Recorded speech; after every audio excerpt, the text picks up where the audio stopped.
Sud Radio, le numérique pour tous, Vanessa Pérez. Bonjour et bienvenue dans le numérique pour tous, l'émission dédiée au digital, à l'innovation et à la tech responsable. Cette semaine se déroulait à Paris le sommet pour l'action sur l'intelligence artificielle. C'est pourquoi dans le numérique pour tous, loin de cette frénésie technologique et politique, on vous propose un décryptage de l'essentiel, à savoir ce que l'intelligence artificielle dit de nous et de notre société. Avec nous en plateau, une anthropologue viendra nous décoder les transformations que l'IA est en train d'opérer au plus profond de nous. Également en plateau, une observatrice avisée de l'entreprise qui nous expliquera comment elle s'attache à simplifier les outils pour ses collaborateurs afin de rendre la technologie plus accessible et humaine. Le numérique pour tous spécial intelligence artificielle et société, c'est parti et c'est sur Sud Radio. Sud Radio, le numérique pour tous, Vanessa Pérez. Et aujourd'hui dans le numérique pour tous, nous avons le plaisir de recevoir Fanny Paris. Bonjour Fanny, vous êtes donc anthropologue spécialisée sur l'évolution du monde du travail corrélé à celui de l'intelligence artificielle. On recommence par une brève définition. Anthropologue, aujourd'hui en 2025, c'est quoi ? Alors, anthropologue, ça va être toute personne qui va s'intéresser au quotidien des individus et qui va essayer de comprendre le sens que les individus donnent à leurs pratiques, qu'elles soient numériques ou qu'elles soient associées à leur vie quotidienne. Alors Fanny, pour commencer, pourquoi cette IA fait-elle si peur ? Alors peut-être que ça va mieux depuis ce sommet, mais ça fait peur ? Alors, l'IA fait peur parce que l'IA semble immaîtrisable et va nous renvoyer vers des grandes peurs qui arrivent à chaque fois que l'on a un changement de société et une nouvelle technologie. C'est un petit peu le mythe de Frankenstein qui va être adapté au numérique. On va avoir peur qu'une technologie nous remplace, nous surpasse en quelque sorte et rende l'homme obsolète. Donc c'est un vieux débat avec un nouvel outil qui va nous proposer deux voies possibles. Une voie très apocalyptique, donc c'est presque la fin du monde si les IA prennent le contrôle. Et de l'autre côté, quelque chose qu'on appelle beaucoup plus messianique, où en fait c'est un nouvel âge d'or, un techno-solutionnisme et optimisme qui permet de résoudre un petit peu tous nos problèmes. Alors on en a beaucoup parlé dans les médias toute cette semaine, et vous mentionnez un décalage quelque part entre le discours des organisations sur l'IA et son adoption en fait, la perception mais des loupes qui ne sont pas forcément la réalité. Exactement, toutes les démarches anthropologiques et les études que l'on mène actuellement montrent un fort engouement dans le discours, dans les stratégies à mettre en place, mais paradoxalement, lorsque l'on va s'intéresser aux cas d'usage concrets, aux pratiques individuelles, on se rend compte que peu de choses sont mises en place dans les organisations. Et j'irai même plus loin, c'est que cette transformation ou cette révolution induite par l'IA sera une révolution individuelle de nos modes de vie. On va positionner de manière différente ces technologies dans notre quotidien et pas forcément, du moins d'après ce que j'observe, dans la majorité des organisations. Alors c'est quoi le top 3 des utilisations de l'IA aujourd'hui, du quotidien ? On va avoir un premier usage qui va être celui du doudou digital, où dès qu'on va vouloir se poser une question pour sa liste de courses, pour des plats à cuisiner, pour un petit bobo, là on va mobiliser l'IA un petit peu comme un substitut d'une maman ou d'un papa. Le deuxième usage, ça va être comme coach personnel ou comme psychologue, donc une sorte de miroir de nous-mêmes pour pouvoir nous poser des questions. Et ensuite, le troisième usage, ça va être autour des tâches, on va dire dites bureautiques, pour pouvoir nous simplifier la vie en fonction soit du temps qui va être contraint, soit de certaines, on va dire, failles qui vont nous permettre d'aller plus vite, plus loin, etc. Et ce fameux doudou, donc ça marche pour les adultes, pour les enfants, ça devient aussi un doudou ? Exactement, ça marche pour tout le monde. Donc après, les enfants, c'est moins mon terrain, mais même les jeunes adultes que j'ai dans mon école l'utilisent tous les jours et vraiment on substitue du papa et de la maman. Mais alors justement, les plus jeunes vont poser des questions de quel type à cette IA ? Alors, qu'est-ce que je peux faire à manger ce soir en fonction de ce que j'ai dans mon réfrigérateur ? J'ai mal à la tête ou j'ai mal à l'orteil, qu'est-ce que ça veut dire ? Comment je peux faire cuire des raviolis, etc., etc. Toutes les questions qu'on posait avant à quelqu'un, soit de plus expérimenté sur le sujet, soit de plus âgé. Mais ça veut dire qu'au lieu de poser une question à son parent pour des enfants, ils vont la poser à l'IA ? Exactement, parce que le fait d'interagir en langage naturel et de ne pas avoir forcément de physicalité, c'est-à-dire qu'on va projeter nos intentions et on va avoir l'impression que c'est presque une vraie personne, même si on sait intellectuellement que c'est un outil et du coup, il peut nous comprendre et résoudre des problèmes très humains que l'on va avoir dans sa vie quotidienne. Alors, j'ai envie de vous demander, Fanny, ça ne va pas poser des problèmes éducationnels parce qu'il y en a qui sont plus Montessori, il y en a d'autres qui sont plus sur d'autres méthodes. Il n'y a pas ce risque à terme Alors, il y a énormément de risques. Je ne suis pas sûre que les différences éducationnelles soient le premier problème parce qu'en fonction des requêtes et donc des prompts que l'on va poser, en fait, on va s'inscrire dans des schémas, on va dire, narratifs narratifs et dans des idéologies qui vont être spécifiques. Donc un petit peu la continuité de ce qu'on voit actuellement sur les réseaux sociaux, du moins dans la manière actuelle que sont utilisées ces solutions. Et il n'y a pas un risque de standardisation de la pensée? On parle beaucoup de pensée critique, justement. Donc cette IA, elle ne risque pas de linéariser quelque part les réponses que l'on va avoir face à la vie qui se présente à nous? On a une multitude d'enjeux autour de cette standardisation. La première, ça va être dans le domaine de l'innovation et comment on pense la créativité en utilisant des outils qui vont nous faire des synthèses, certes intelligentes, mais de base de connaissances qui existent déjà. Ça, c'est le premier élément. Le deuxième élément autour de la standardisation, c'est de se dire si on ne sait pas se servir des outils et qu'on va s'en servir comme point de départ d'une réflexion où on est un petit peu tout neuf face au sujet, et ben, c'est comme si on fait une recherche Google, on va avoir des éléments qui sont ni justes ni faux, qui sont plutôt vrais, mais qui n'amènent aucune profondeur. Et le dernier élément, c'est de se dire, si on s'acculture à avoir une production relativement moyenne sur les réseaux sociaux via ces outils, ça va nous acculturer, non pas à se poser des questions et à s'en servir comme un tremplin, mais plus comme une béquille. Et là, effectivement, cette standardisation arrive avec une illusion d'accessibilité, où ce qu'on va s'apercevoir, c'est que si on est relativement à l'aise avec les outils ou expert dans un domaine, ça va être un véritable tremplin, mais si on s'en sert comme point de départ de toute chose dans notre vie personnelle ou professionnelle, là, la standardisation et même la médiocrité arrivent rapidement. Mais alors justement, l'innovation, c'est vraiment créer quelque chose de nouveau et en rupture avec ce qui s'est fait avant. Quand on comprend l'IA, l'IA agrège des données déjà existantes, oui, des idées déjà existantes, et met un peu de probabilité, on va dire, pour qu'elle crée quelque chose d'un peu nouveau, ou alors de prévisible. Là, ici, l'innovation de rupture, en vous écoutant, en fait, c'est une illusion? Alors, ce qu'on observe, c'est que cet outil peut être perçu comme une innovation en tant que telle, qui va être utilisée pour aller plus vite, notamment en phase d'idéation ou en début de projet. Donc, ça marche très bien pour pouvoir pousser des idées plus pertinentes et rapidement. Pour l'innovation incrémentale, très très bien, mais par contre, ça pose la question de l'innovation radicale qui devient compliquée si on s'enferme dans cette logique-là. Donc on va avoir une tension entre l'accélération paradoxale des cycles d'innovation via l'utilisation de ces outils et de l'autre côté, une homogénéisation des idées et une incapacité aussi à apporter des solutions qui vont être de rupture dans un contexte où on nous demande de changer tant sur le volet social qu'environnemental. Alors là aussi, l'IA est entraînée, on va dire, par plus on lui en dit, plus elle s'entraîne. Est-ce qu'il y a une différence entre l'entraînement, on va dire, personnel, c'est-à-dire je vais directement sur ChatGPT, j'entraîne ma propre IA avec mes questions, et l'entraînement des gens qui ont une licence qui a été payée par leur entreprise? Ça, c'est un des gros points clés sur lequel on ne communique pas forcément assez, c'est qu'on va avoir une différence à la fois en termes d'utilisation de données personnelles si on est sur des licences gratuites où ce que l'on va dire va servir à alimenter cette base de connaissances, et des licences plus d'entreprises qui vont certes avoir des modèles d'entraînement, mais ce que l'on va entraîner nous-mêmes à travers nos données va rester dans un système qui va être clos. Et paradoxalement, ceux qui l'utilisent le plus, notamment pour tester, sont avec des licences gratuites. Donc c'est un petit peu la double peine, en se disant qu'à la fois on n'est pas sur des usages qui vont être les plus pertinents pour l'outil. Souvent on va être sur une dimension éthique qui est relativement limite, et en plus on va avoir une vision ou un positionnement de cet outil qui est tronqué par rapport à des capacités qui sont éminemment inférieures à celles des licences payantes. Et puis là, en 2025, on est sur tout ce qui est les agents IA, la personnalisation, et comment on rentre encore dans une dynamique d'humain non humain qui est encore un petit peu différente et qui nécessite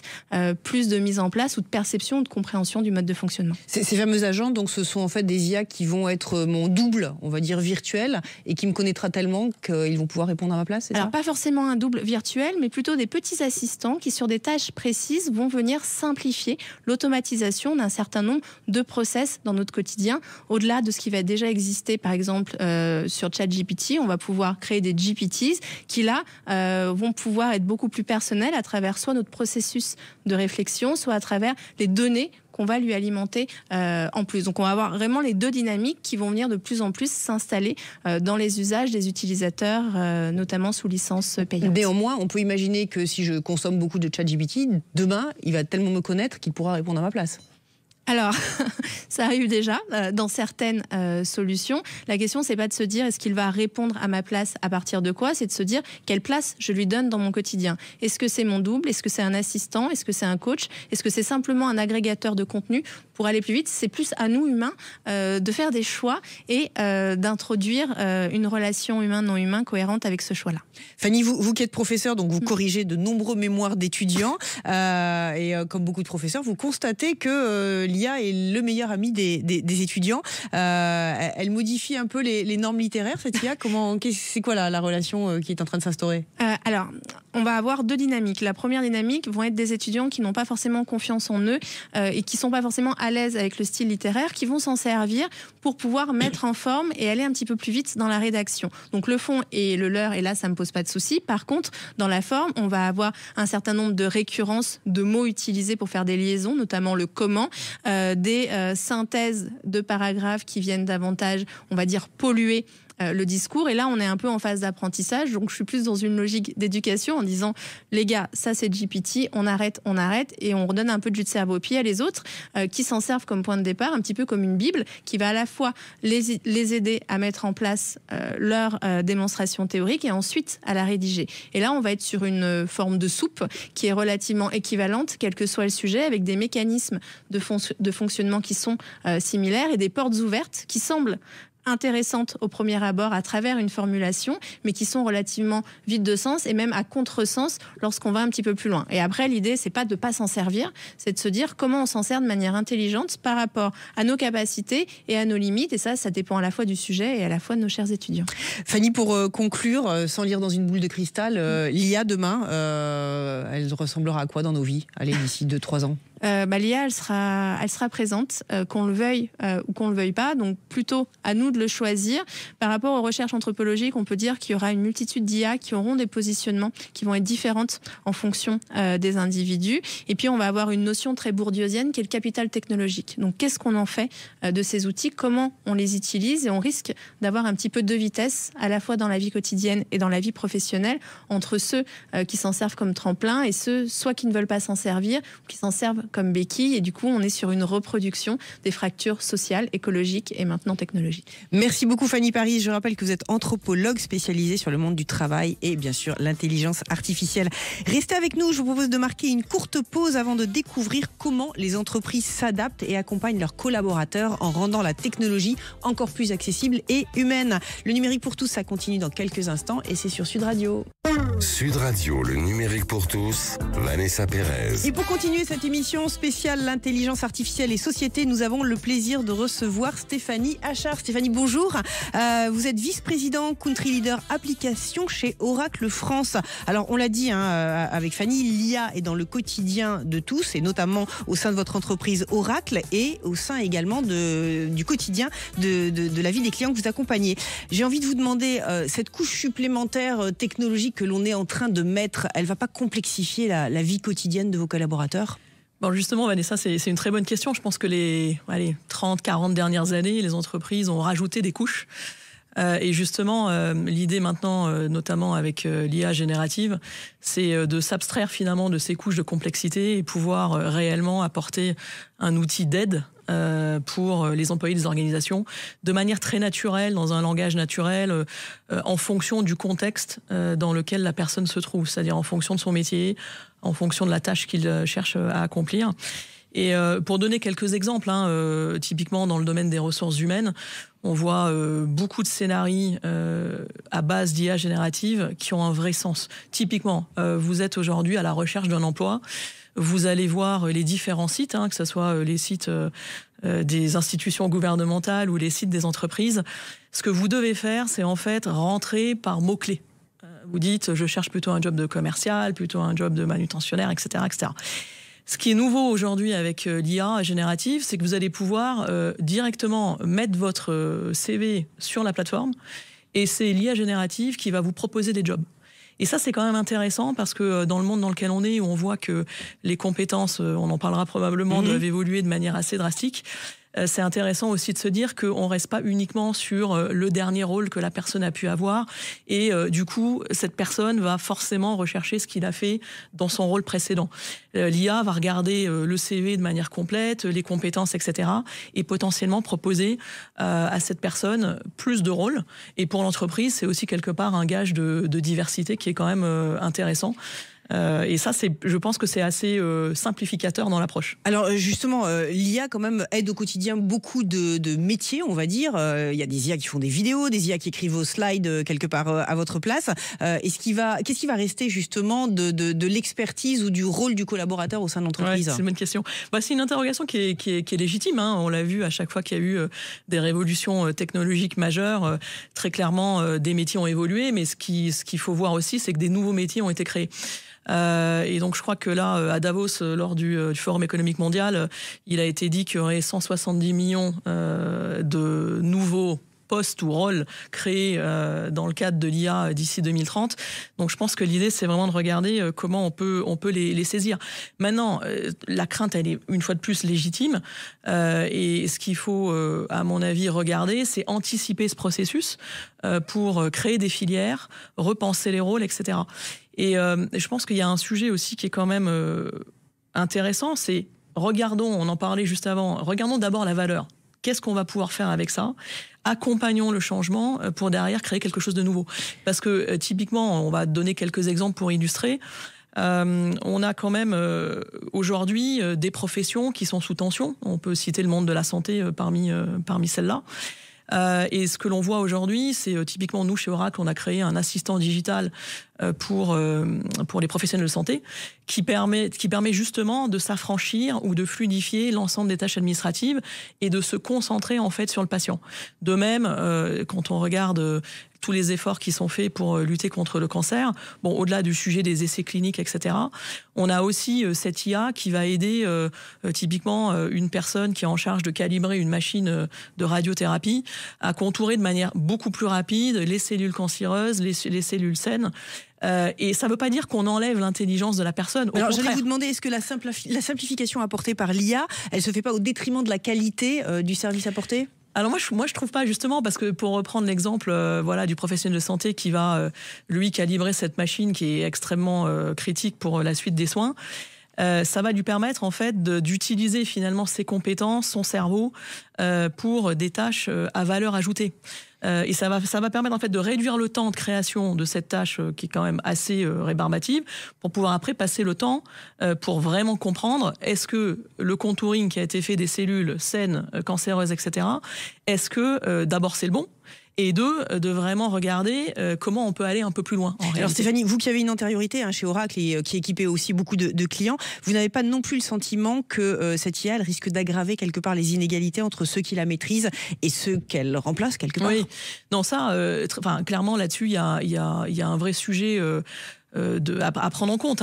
Et on parlait juste avant donc des métiers, des nouveaux métiers qui allaient se créer, mais aussi des métiers qui allaient être modifiés. Je pense qu'on a tous une responsabilité, que ce soit les acteurs de la tech, les pouvoirs publics, les entreprises, pour vraiment penser à comment on aide finalement, alors je vais le dire en anglais, c'est pas bien, mais à reskiller ou en tout cas à repenser, à redonner des compétences. À redonner des compétences. Et on a la chance en France d'avoir des organismes avec lesquels typiquement nous on travaille, Fitech et d'autres qui vont en fait prendre des personnes en situation aujourd'hui de non-emploi parce que les compétences qui avaient été acquises sont plus forcément au goût du jour et avec lesquelles on va engager un réseau d'entreprises, des acteurs de la tech pour finalement former ces personnes à des nouvelles compétences qui vont leur permettre d'accéder à un emploi aujourd'hui et demain. Et on voit que les compétences, je crois que je lisais quelque chose l'autre jour qui disait qu'en 87, les compétences acquises avaient une durée de vie de 20 ans. Aujourd'hui, elles ont 2 ans de vie.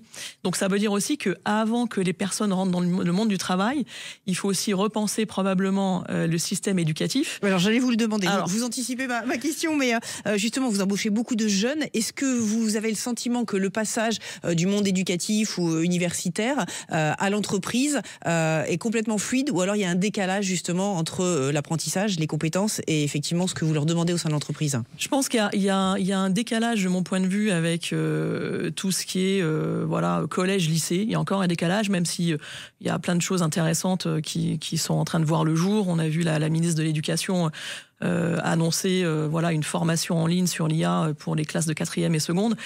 Mais il y a encore quand même un décalage assez fort sur les enseignements finalement de connaissances fondamentales et puis se dire une fois que ces connaissances fondamentales sont là, est-ce qu'on a raison de continuer à mettre autant de poids sur les connaissances fondamentales? Est-ce qu'on ne devrait pas former beaucoup plus à l'esprit critique, à qu'est-ce qu'on fait de l'information, comment on utilise les outils? Et après, en revanche, je trouve que dans le supérieur, là très clairement, beaucoup de choses ont été faites dans les formations, qu'elles soient au niveau des écoles ou au niveau du cursus universitaire, pour avoir des approches beaucoup plus pragmatiques. Maintenant, ce qu'on voit arriver après dans les entreprises, c'est effectivement aussi des jeunes qui ont des attentes un peu différentes sur la manière de travailler. Et ça met une pression saine, j'ai envie de dire, sur les organisations pour justement mettre en œuvre ces scénarios à base d'IA, de GenAI, parce que les usages du monde du privé, mais on le voit depuis très longtemps. C'était le cas avec ce qu'on appelle le Shadow IT, et maintenant on dit le Shadow IA ou Shadow AI. C'est-à-dire l'utilisation non autorisée, en secret de Absolument. De l'IA. Et donc on le voit aujourd'hui, ces jeunes, ils arrivent et ils ont des attentes en termes d'outillage, en termes de facilité de travail, etc. Et c'est là où les solutions d'entreprise qui sont proposées par les acteurs doivent suivre cette courbe. Sinon, ils vont continuer à utiliser des outils grand public, avec Stéphanie, tous les défauts. Pour conclure, Fanny Paris nous a dit effectivement que l'IA était utilisée comme doudou, donc on lui posait beaucoup de questions très très personnelles. Aujourd'hui, pour vous, est-ce qu'il y a un vide juridique sur l'utilisation de nos données ? Tout ce que l'on confie justement d'un peu stratégique à un ChatGPT ou à un Mistral ou à d'autres. Alors, vide juridique, je ne sais pas. En revanche, ce qui est certain, Fanny en parlait et je suis complètement alignée, c'est qu'il y a un vrai décalage entre les services qui sont proposés dans le cadre des entreprises et proposés par des entreprises à des consommateurs ou même entreprises vis-à-vis de ses salariés et les IA grand public que beaucoup de personnes utilisent. Moi, je pense qu'il y a un paradigme un peu de retour à la raison. C'est-à-dire que dans le grand public, très clairement, il faut que les personnes comprennent que cette utilisation, elle n'est pas complètement gratuite. C'est-à-dire que les données sont derrière utilisées, récupérées pour améliorer les algorithmes.